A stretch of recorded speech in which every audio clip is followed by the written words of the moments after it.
అందరికీ నమస్కారం. దయచేసి సబ్స్క్రైబ్ చేయండి. ఇప్పుడు మన డిప్యూటీ సీఎం పవన్ కళ్యాణ్ గారు పంచాయతీ శాఖ మంత్రి మరియు ఇతర శాఖలకు మంత్రిగా ఉన్నారు.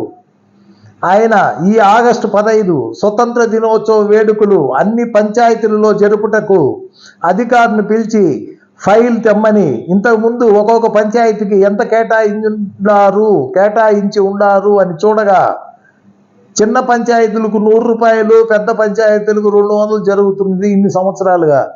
ఆశ్చర్యపోయారు పవన్ కళ్యాణ్ గారు. ఇంత తక్కువ డబ్బుతో ఎట్లా స్వతంత్ర దినోత్సవ వేడుకలు నిర్వహిస్తారు, ఇది తప్పని చెప్పి ఆయన చిన్న పంచాయతీలకు 10,000, పెద్ద పంచాయతీలకు 25,000 శాంక్షన్ చేశారు. ఈసారి ప్రతి పంచాయతీలో స్వాతంత్ర దినోత్సవ వేడుకలు పవన్ కళ్యాణ్ గారి వలన చాలా గ్రాండ్గా జరగబోతుంది. ఇది మనకు అందరికీ చాలా సంతోషము కలిగించే విషయము. Please subscribe. Thank you.